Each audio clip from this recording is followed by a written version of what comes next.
Good evening, this is Eva. I'm going to be going over two pretty popular concepts right now.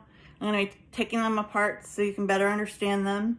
And then I'm going to be listing simple things you can do to handle or take care of either one of these issues.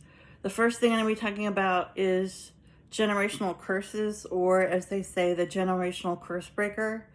Okay, that is something that's primarily known by like church communities. It's in scripture. It's something that people are talking about lately. It is something that you can do certain prayers for. It's something you can discuss as, with extended family. It's also kind of controversial because anybody who's a generational curse breaker, I'll get into that, is usually deemed kind of the black sheep of the family, or they're usually I wouldn't say shunned, but they're not like supported for trying to help their family get healthier. And I'll explain that why.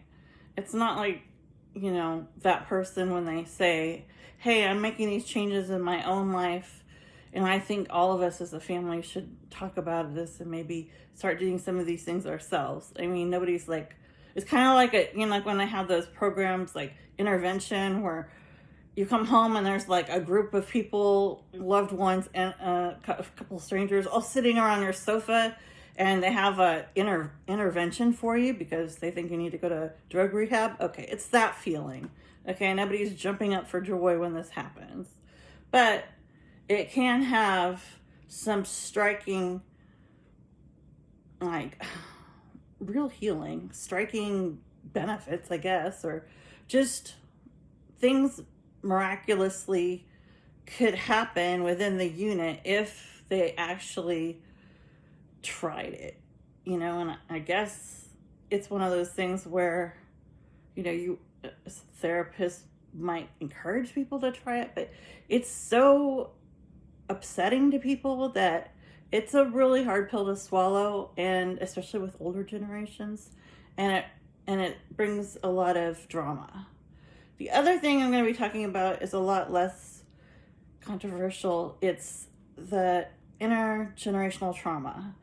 And that is usually not church-based, or I'm not saying just church-based, but generational curse breakers tend to be more in the spiritual community, the church community, or maybe just, I'm not sure about people who do family histories or anything like that. People who are well versed in like family lore or family traditions, or people who do genealogy, or people who are really trying to like get to the essence of their family. If they'd be so inclined, this might be something that would come up when they're digging up more and more information. Now, this other thing, intergenerational, I don't know why they use the generational intergenerational. To me, they mean the same thing. But intergenerational trauma is basically like each, like the first, second, third generations, each one is contributing something knowingly or unknowingly to the other generation, basically like that needs to be taken care of, or it's just going to keep increasing and getting worse. Kind of like if you have a bad cold and then you are around all your family, you don't do anything to sort of protect them from getting your germs. It's kind of like, okay, not everybody's going to get it. And then, it can just get spread out. So it's just like something that was originally contained to one person, then spreads to multiple people that are within a family unit, and then it goes further out. But this further out would be like it'd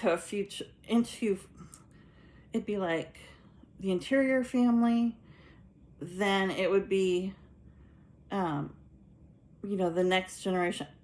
It just floats out because like a lot of people have multiple generations, not per se living with them, though many people do, but there's people of all different ages within their family units. So I guess I thought I have these photos. Maybe this will explain it much, much easier. Okay, so people who are looking at intergenerational trauma, they're basically looking at it from a science perspective, like with epigenetics. Epigenetics is just a fancy word for saying the DNA strains that we all have that make us unique.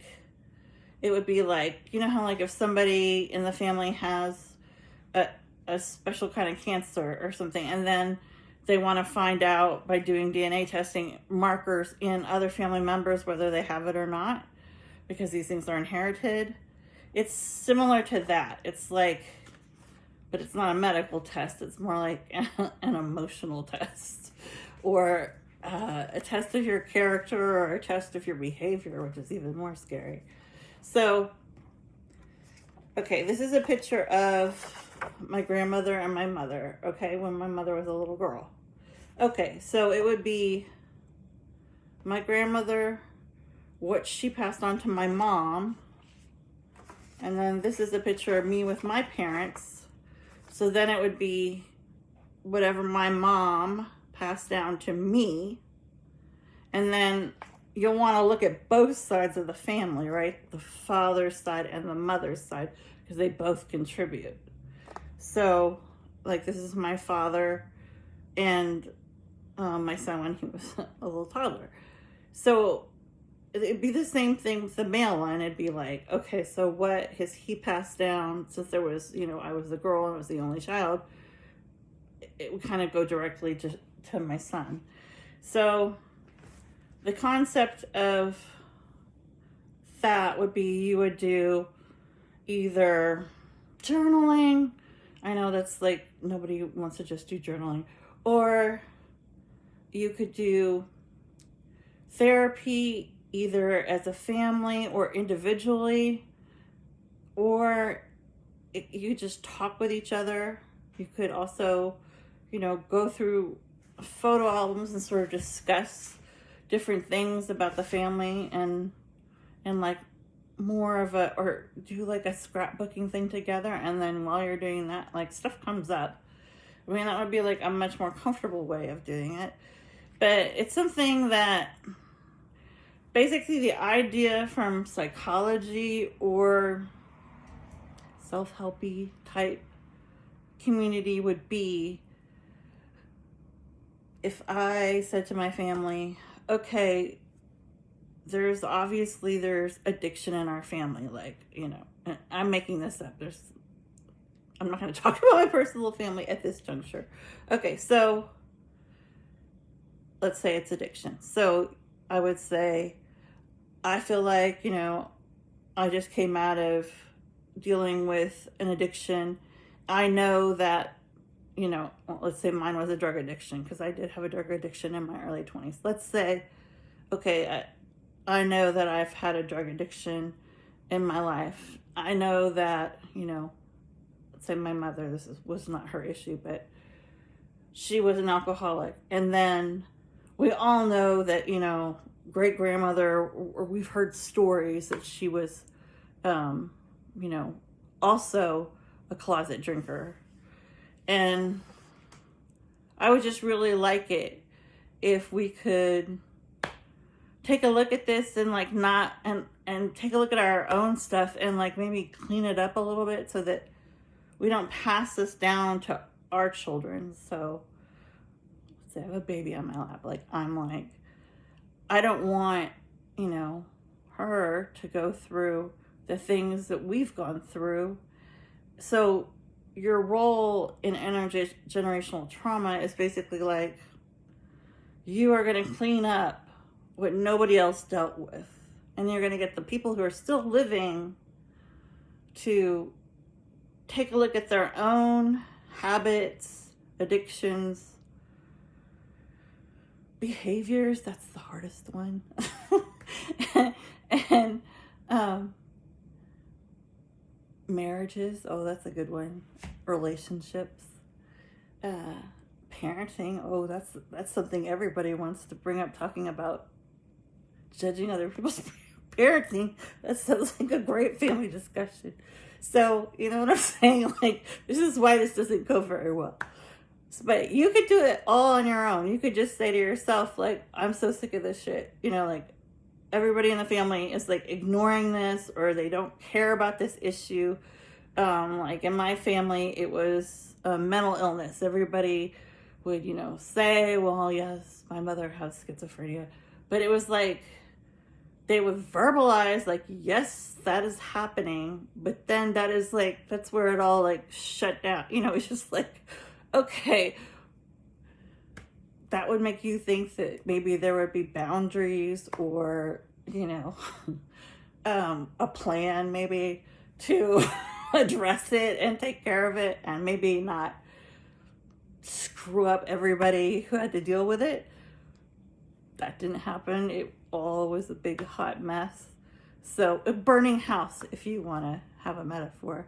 So people can know that there's something in their family that is, they know, everybody knows, like, this is a toxic to the highest level. There's no cure for this, or if there is, the person is not interested in taking it. Like, this has the potential to like sink this whole family, like, easily, you know. And then us all act out and have our own issues, like people shopping addiction, people like, you know, having drug problems just to numb their feelings and not deal with it, you know. Other people just having like severe depression or anxiety, and, you know, insomnia, just like nightmares, just all this stuff, right? Smoking just to get the stress away. Like, we know that everyone's going to go, all the family units going to go in their own separate corners and do, you know, video game addiction, like whatever, gambling. They're going to do whatever to make themselves feel better, because this whole situation is not being taken care of, okay? That's my main point, okay?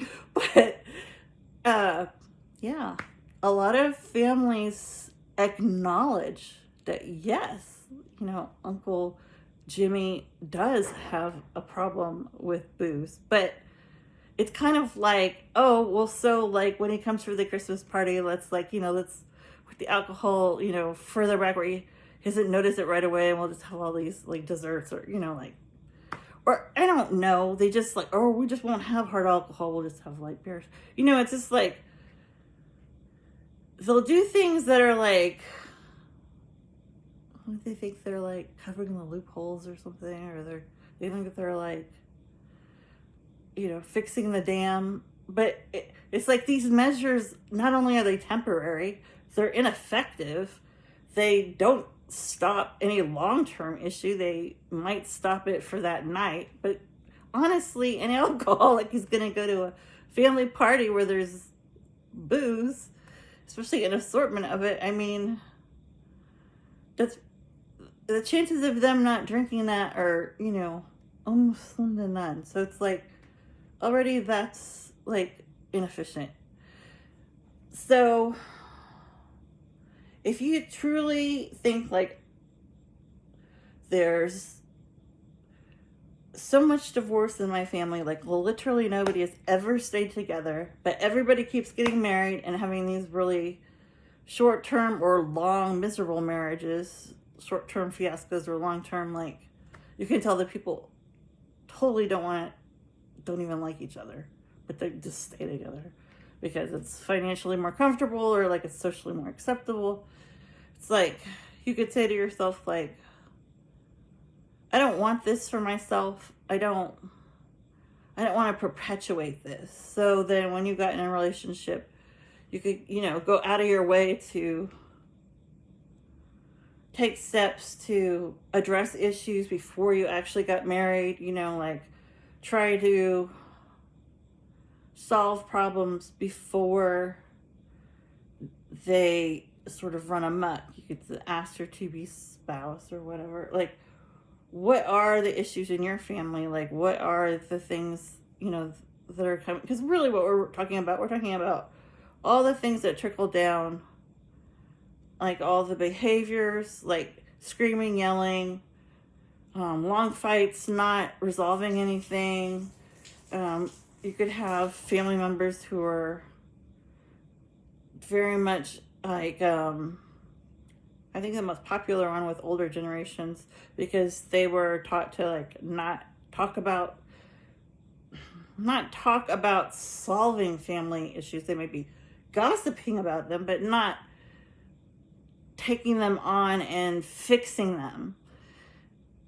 So the biggest block I see or have seen, when I was a social worker in the field, was families just basically being like, that doesn't exist, we don't talk about that. Like, they just want to pretend it's not happening.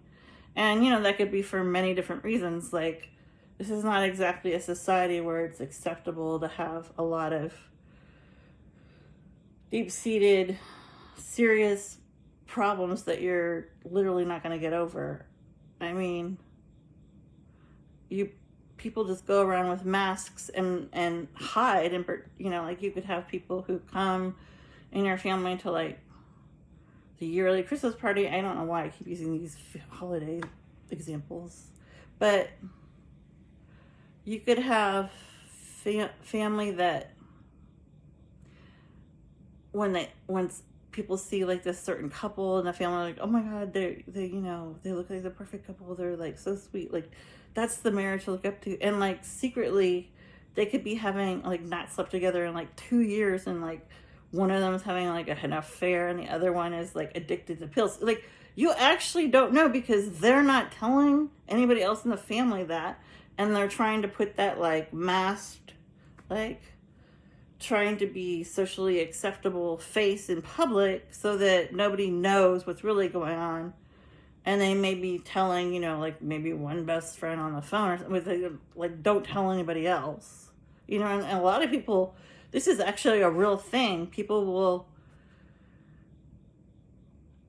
I think this happens a lot with people pleasers, is they'll unconsciously or consciously want to sort of impress their therapist that they're paying for. And this happens a lot with couple counseling.